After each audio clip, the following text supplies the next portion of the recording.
السلام عليكم مشاهدينا الكرام، مرحبا بكم أينما كنتم في برنامجكم قوارير. وفي هذه الحلقة سوف نتحدث عن موضوع مهم جدا. كلنا جميعا نعرف أهمية التربية في بناء جيل صالح ومسلم وقيادي قادر على تحمل مسؤولية بناء هذا الوطن. ومن منطلق هذه الأهمية أردنا أن نخصص لهذه الحلقة موضوع التربية. فكيف نربي أبناءنا في هذا العصر، وكيف ننشئ منهم جيلا قادرا على بناء الوطن وخلافة الله في أرضه. لذلك معنا اليوم ضيفتنا في هذه الحلقة الأستاذة خديجة برهان، استشارية أسرية وتربوية ولايف كوتش في الحياة. إذا ترقبوا معنا ولا تبتعدوا، سوف نعود لكم بعد هذا الفاصل، ابقوا معنا.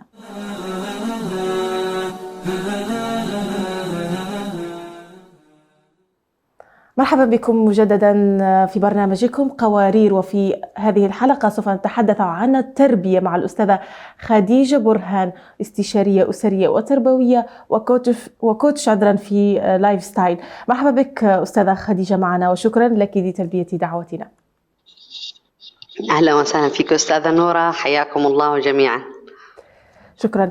متى نبدأ بتجهيز للتربية؟ لأنه طبعا التربية أمر مهم جدا في إنشاء جيل صالح قادر لبناء هذا الوطن. طيب، بسم الله الرحمن الرحيم، والحمد لله رب العالمين، والصلاة والسلام على سيدنا محمد وعلى آله وصحبه أجمعين. المفترض أنه عندما يكون هناك أبناء أن نبدأ في التربية، لكن الصحيح أو الأصح أن الأبوين أو المربين أن يتهيئوا لموضوع التربية قبل وجود الأبناء في الحياة، لأنه مقصود التربية هو فن نقل الأفكار والقناعات إلى المتلقي التربية، سواء كانوا أبناء، ربما يكونوا أبناء، ربما يكونوا إخوة صغار، وربما يكونوا تلاميذ في المدرسة. فهناك إذن عندنا أنواع مختلفة جدا من متلقي التربية، ومختلفين أيضا كمربين. لذلك يتم التهيئة منذ تواجد الأبناء أو إنجاب الأبناء بالنسبة للزوجين طبعا. صحيح. وما هو دور كل من الأم والأب في التربية؟ طيب، دور الأبوين يعني ينقسم حسب المراحل العمرية. في المراحل العمرية المبكرة دائما دور التربية الأعظم هو بيد الأم، أو هو من نصيب الأم. لذلك هنا الأم هي الحاضنة، وهي التي تربي، وهي التي تلقن في المراحل الأولى في الطفولة المبكرة جدا يعني. فهذا دور الأم، ليس للأب في هذا الجانب أي دور أو تدخلات، إنما يبدأ دور الأب في الغالب في المرحلة المتوسطة أو عمر المراهقة، يعني منذ عمر 12 أو 13 صعودا يبدأ يتدخل الأب في مسألة التربية، أو يتولى عملية التربية، لكن طبعا بالاتفاق كلا الأبوين سواء الأم والأب في مسألة التربية، لأنه المفروض أن الأبوين عندهم أهداف تربوية يرغبون في الوصول إليها، وعندهم أيضا أهداف لأبنائهم وصورة ونماذج وتصورات لموضوع التربية. ما هي الأساليب والطرق الحديثة التي يمكن أن نتبعها في التربية، خاصة بعدما رأينا مؤخرا الكثير من الناس تتحدث مثل مواقع التواصل الاجتماعي في نصائح وأساليب ومدارس في التربية، ولكن ما هي الطرق الصحيحة في التربية في هذا العصر؟ في الحقيقة أستاذة نورة، نحن بصفتنا مسلمين لا نستطيع أن نتبع أساليب وطرائق مختلفة في التربية تبتعد كثير عن هويتنا الإسلامية وثقافتنا الإسلامية والعربية. يجب أن يكون الأساليب والوسائل المتبعة في التربية هي من جنس ما نحمله من أفكار ومفاهيم، فلا نستطيع أن نستورد شيئا من الخارج إلا إذا كان ينسجم مع ما نحمله من هوية ومن أهداف وتصورات في الواقع الحياة. فهنا إذن الوسائل يمكن اتباع الوسائل الحديثة، لكن إذا كانت تخدم الهدف الذي من أجله أنا أربي، وإذا كانت تخدم الفكرة، وإذا كانت تتناسب مع ما أحمله من أفكار وقناعات وسلوكيات ومشاعر تجاه الهدف الأسمى الذي أعملوا من أجله. أما استخدام الوسائل والأساليب الحديثة بشكل عشوائي فقد أوجد لدينا مع الأسف الشديد أنواع كثيرة جدا من التربية وهي لا تتناسب مع مفهومنا أو مع بصفتنا نحن مسلمين مع هويتنا الإسلامية. فهذا يجب الانتباه له، هل ينفع أو لا ينفع، أو هل يصح أو لا يصح. يجب أن نسأل أولا هل نحن هذه الأشياء تخدمنا بصفتنا مسلمين أم لا تخدمنا، لأنه في الإسلام أساسا يعني مسألة التربية محسومة والأساليب والوسائل محسومة جدا وموجودة وبكثرة، لكن الجهل فقط هو الذي يجعلنا لا نراها ونرى ما هو دارج وشائع الآن. صحيح. إذا على من هذا المنطلق أيضا، هل علينا أن نربي أبناءنا كما ربونا أباءنا؟ فهناك مقولة تقول: ربوا أبناءكم لزمن غير زمانكم. ما مدى صحة هذا الأمر؟ هو في الحقيقة نحن أساسا لا نربي أبنائنا إلا كما تربينا، لأنه أساسا لا نعرف إلا أسلوب ما تربينا عليه، إلا من رحم الله. بعض الناس عندهم وعي وثقافة وعلم أفضل بكثير مما كانوا عليه آباءنا، وأصبح عندهم تصور لموضوع التربية وأهداف تربوية يرغبون أن يصلوا إليها، لذلك بدأوا بالدخول في موضوع التربية بأسلوب مختلف تماما. لكن كما أيضا ما زالوا يتبعون نفس النسق الذي تربوا عليه، لأنهم يشعرون بالأمان مع ما هو مألوف بالنسبة لهم كنتائج، لأنهم هم يريدون أن يحصلوا على نفس النتائج التي وصلوا إليها. طبعا مقولة ربوا أبنائكم لزمان غير زمانكم، هذه المقولة هي الصحيحة أساسا دائما في كل زمان ومكان، لأنه عندما نحن الأسلوب الذي تلقينا به التربية كان يتناسب مع ذلك الزمان، مع قدرات والدينا، مع مؤهلاتهم، مع علمهم، مع ثقافتهم، مع ما يستطيعون تقديمه.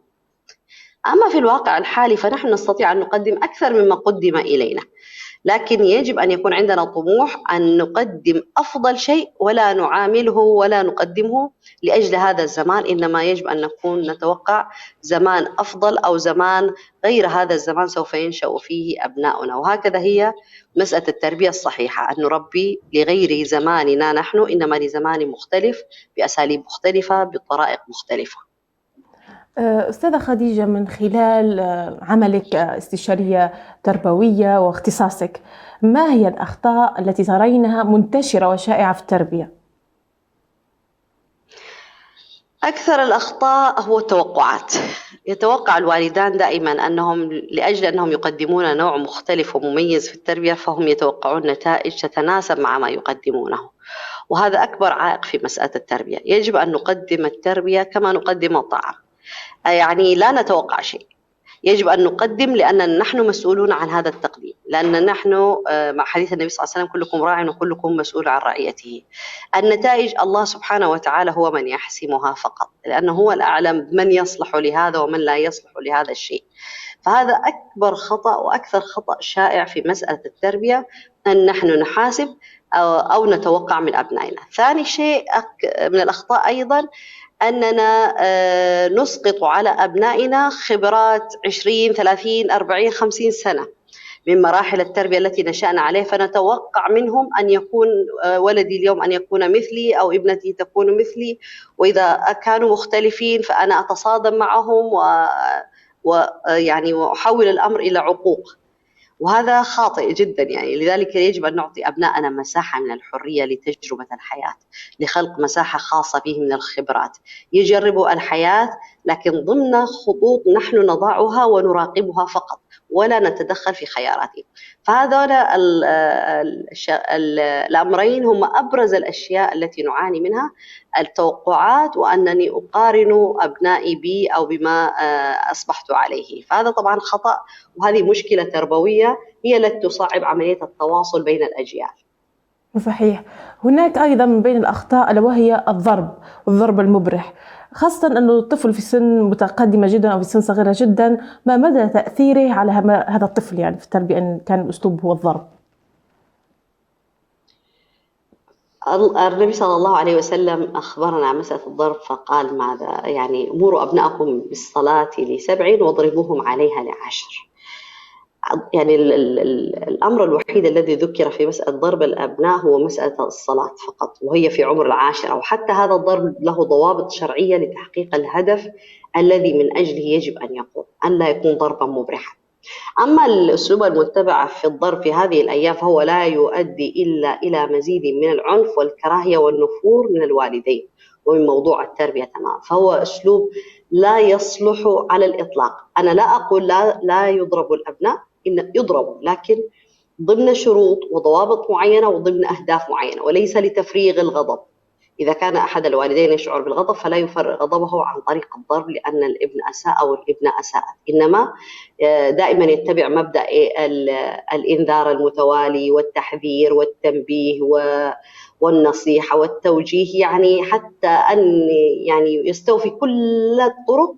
فإذا لم يكن إلا الضرب كعلاج يستخدم، لكن مع مراعاة عمر الابن أو البنت الذي سوف يضرب لأجل هذا الأمر. وقبل أن يضرب يجب أن يوضح للابن لماذا سوف يعاقب بهذا الأمر حتى يعني يعرف سبب الضرب. ثم بعد ذلك أن لا يضرب على الوجه أو ضربا مبرحا أو شيئا يؤثر على الجسم ولا على النشاط أو يسبب عاهة أو كدمة أو هذه الأشياء، لأن الأبناء يعني يحمل في داخل أنفسهم الغضب بعد الضرب، ثم يتحول هذا الغضب إلى كراهية ونفور ثم إلى حقد، فلا ينسوا. فلذلك يجب أن يراعى في هذا الأمر أقصى شيء. طبعا هذا في الفئات العمرية الصغيرة في الغالب، يعني أن يضرب على اليد مثلا أو على يعني بشكل خفيف حتى يزجر ولا يكثر منه. أما عندما يكبر فلا يضرب على الإطلاق ولا يقترب منه بهذه الطريقة المسيئة والمهينة للمتلقي التربية سواء كان ابن أو بنت. إذا تعرفنا عن الأخطاء الشائعة بعضا منها في التربية. اكتشفت أنا كأم مثلا أن لدي أخطاء من بين التي قلتها، كيف أتعامل مع أخطائي التي أقوم بها نحو أبنائي؟ أفضل معلم هو الخطأ. عندما أدرك أنني على خطأ أو أنني عندي أخطاء في مسائل التربية فهذا أفضل معلم لي، أنني أتجاوز هذا الخطأ عن طريق تعلم ما هو الصواب وكيف أطبق هذا الصواب، وبهذه الطريقة نرتقي. لا يوجد اليوم أب أو أم مربين هم كاملين، هم يأتوا ومعهم تجاربهم السابقة، لكنهم في رحلة التربية يبدأوا يتعلموا رويدا، ويجب أن يرأفوا بأنفسهم حتى عندما يخطئوا أن يعترفوا بوجود هذا الخطأ وإصلاح هذا الخطأ عن طريق التعلم فقط. أما أنني أخطئ وأسكت وأتقبل الأمور كما هي، هذا الذي يفاقم الخطأ فيصبح خطأ فوقه خطأ. فمسألة التربية أساسا للمربي وللمتربي هي مسألة تعليمية، يعني مدى الحياة، نحن مدى الحياة نتعلم كيف نربي أبناءنا. ويجب هنا الانتباه لأمر مهم جدا، أن كل ابن يحتاج طريقة أو أسلوب مختلف في التعامل معه أثناء تربيته، وهذا مما يجعلنا نحن بعض الأحيان نشعر أننا أخفقنا في التربية، أننا نتبع نفس الأسلوب مع كل الأبناء، وهذا لا يصلح على الإطلاق. إنما كل ابن له أسلوب مختلف في إيصال موضوع التربية، وهذا مما يطور أساليب الآباء والمربين في مسألة التربية. شكرا لك أستاذة خديجة برهان، استشارية أسرية وتربوية، وشكرا لكم أيضا مشاهدينا، لكن لا تبتعدوا، سوف نعود معكم بعد هذا الفاصل، ابقوا معنا.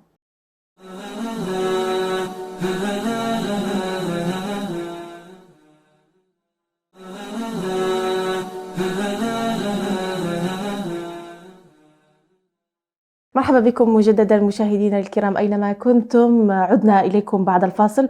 كنا نتحدث عن موضوع التربية مع الأستاذة خديجة برهان، استشارية أسرية وتربوية وكوتش في لايف ستايل. مرحبا بكم مجددا، ومرحبا بك مجددا أستاذة خديجة برهان. أهلا وسهلا فيك أستاذة خديجة. هناك أخطاء تحدثنا عنها قبل قليل في التعامل معها، لكن هناك مقولة أخرى تقول أنه تربية الطفل واحد أحسن بكثير من تربية طفلين أو أكثر في نفس الوقت. ما مدى توافقك مع هذه العبارة أو المقولة؟ في الحقيقة أنا أول مرة أسمع فيه هذه العبارة، لكن السؤال الذي هو رأي يعني منتشر أنه تربية الطفل واحد.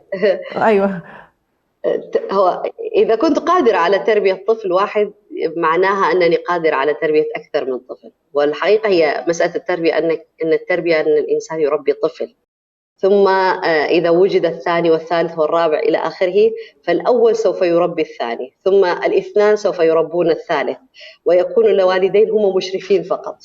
فهنا ما الصعوبة في موضوع التربية. لكن طبعا لا نقول هذا من باب التساهل، إنما كل والدين هما اللذان يدركان قدراتهما. مسألة التربية هي مسألة مدى الحياة، لا تتوقف عند مرحلة معينة، يعني رحلة طويلة جدا. فهما اللذان يقرران إذا كان قادران على أن يخوضا هذه الرحلة مدى الحياة وبنفس الكفاءة أم لا يستطيعان. لكن بالإجمال إذا استثمرنا في الطفل الأول فالطفل الأول سيربي الثاني، وإذا استثمرنا في الثاني تم تربيته بشكل جيد فعندنا الآن اثنان يستطيعان تربية جيش كامل يعني. فهذه هي فكرة التربية أساساً، يعني بدون خوف. لكن طبعاً الجودة مهمة جداً في مسألة التربية، لأن التربية تحتاج وقت كثير جداً. إذا كان عندي وقت كثير أمنحه فهذا شيء جيد، أما إذا لم يكن عندي هذا الوقت وليس عندي هذه الطاقة فواحد أفضل من 10 أكيد. أستاذة خديجة، ما هي التحديات التي تكون لدى الوالدين في تربية الطفل في بلد غير مسلم؟ في بلد غير مسلم، في الحقيقة أنا في السابق كنت أقول أن مسألة التربية في بلد غير مسلم عملية صعبة، لكن مع الوقت اتضح بالنسبة لي هذا رأيي أنه أفضل، خاصة إذا كنا اليوم نريد أن نربي أبناء يحملون هويتهم الإسلامية بقوة وبشجاعة، لأنهم سوف يكونون أمام التحدي الواضح أن الأمور هكذا هي، حلال أو حرام أو أبيض أو أسود وليست عائمة.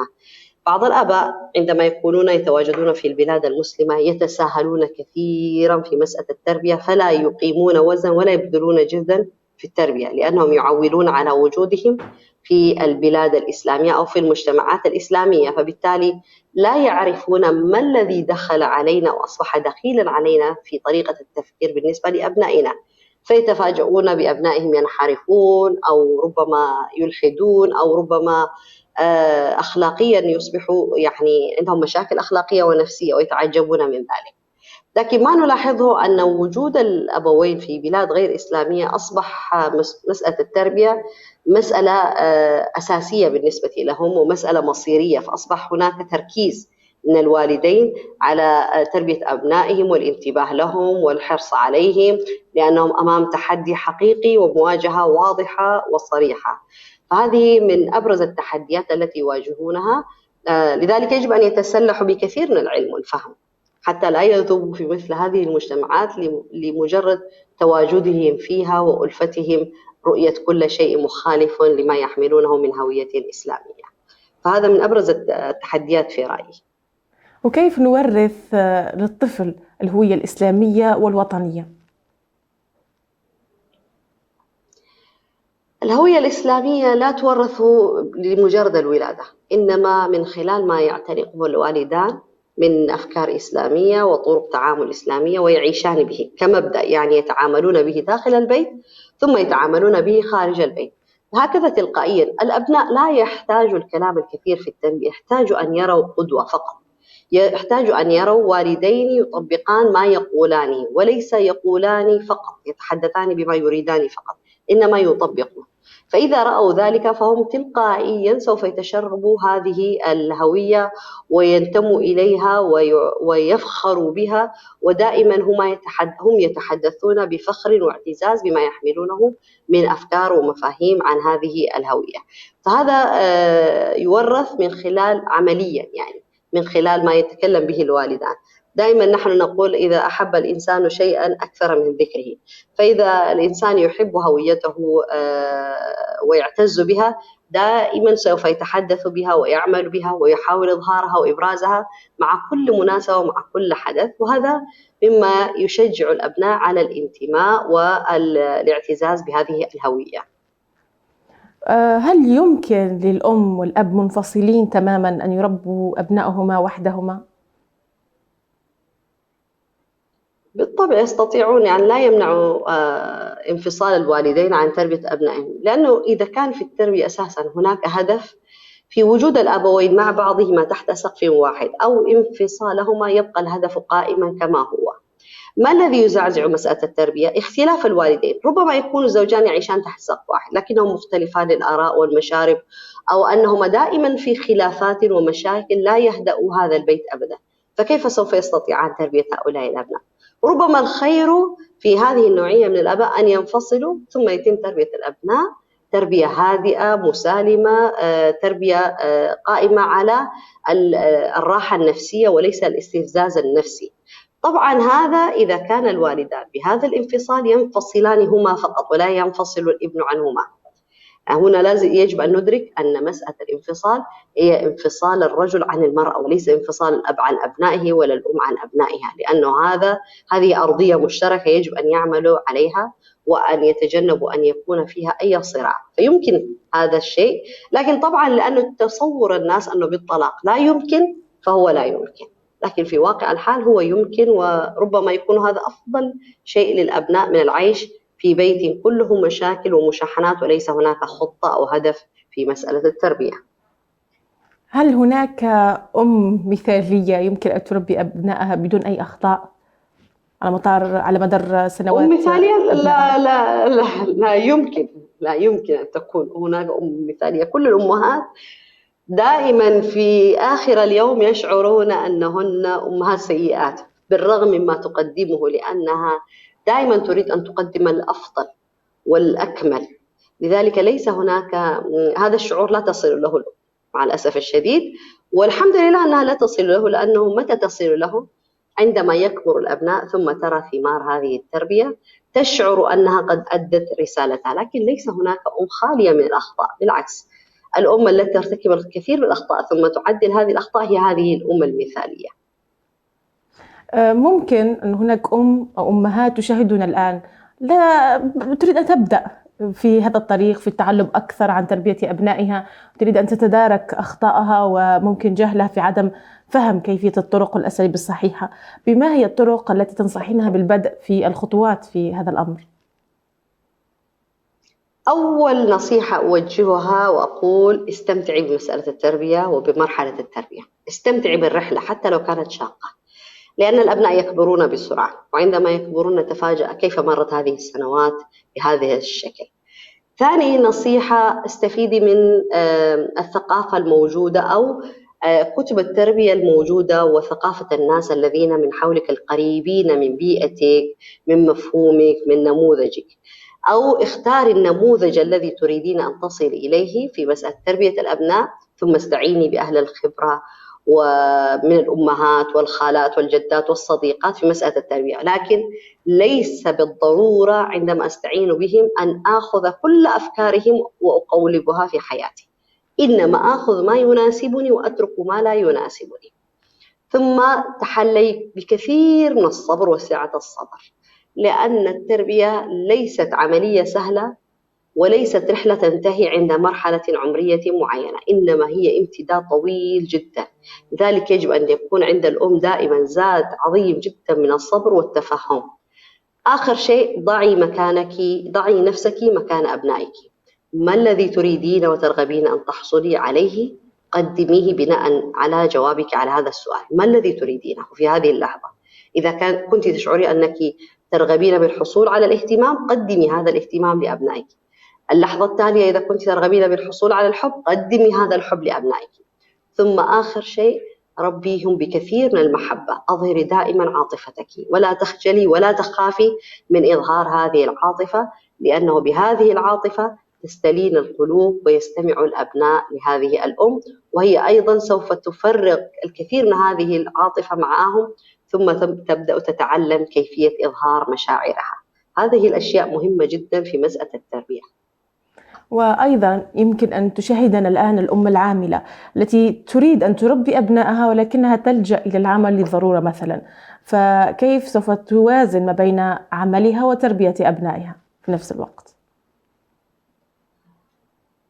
هذا طبعا من البلاء بالنسبة للنساء، لكن أعانهن الله على هذا الأمر أن تبذل جهدها فقط، ليس عندها إلا أن تبذل جهدها ما استطاعت وأن تتحلى بالصبر فقط. يعني لا تفرغ هذا الشعور التقصير الذي سوف تشعر به على طول الوقت، طوال العمر سوف تشعر دائما أنها مقصرة تجاه أبنائها، أن تتجاوز هذا الشعور، وأن تعمل على ملء هذا الشعور بكثير من إعطاء العاطفة والاهتمام، العاطفة بأسلوبها الصحيح، والاهتمام للأبناء متى ما وجدت الوقت أن تعطيهم حسب قدرتها واستطاعتها، وأن تدعو الله سبحانه وتعالى أن يعين على هذا الأمر. لأنه الجزء الأكبر والمهم في مسألة التربية إذا أعان الله العبد على هذه التربية، إذا أعانه الله سهل له الأمور. ليس معنى التربية أن أجلس 24 ساعة مع أبنائي، ليس هذا معناه، إنما يجب أن يكون تواجدي له قيمة واعتبار. بعض الأمهات تتواجد 24 ساعة مع أبنائها، لكن تواجدها أو قيمة تواجدها هو الصفر. وبعض الأمهات تتواجد ربما 5 أو 6 ساعات مع أبنائها، لكن 5 6 ساعات هي يعني مؤثرة جدا وذات قيمة عالية جدا. فالتواجد الأم يجب أن يكون بجودة، وليس فقط كرقم يسجل لها أو أيام تحصى عليها. شكرا لك يا أستاذة خديجة برهان، استشارة أسرية ولايف كوتش، كنت معنا في هذه الحلقة عن موضوع التربية والتربية الصحيحة. بارك الله فيك أستاذة خديجة. شكرا لك أستاذة نورة، شكرا لكم جميعا. شكرا لكم أيضا مشاهدينا الكرام أينما كنتم تشاهدون برنامج قوارير في قناة السلام الفضائية. إذ كان لديكم أي موضوع تريدوننا أن نناقشه في الحلقات القادمة تواصلوا معنا على مواقع التواصل الاجتماعي، وبإذن الله سوف نلبي طلباتكم في الحلقات القادمة. دمتم بخير وإلى اللقاء.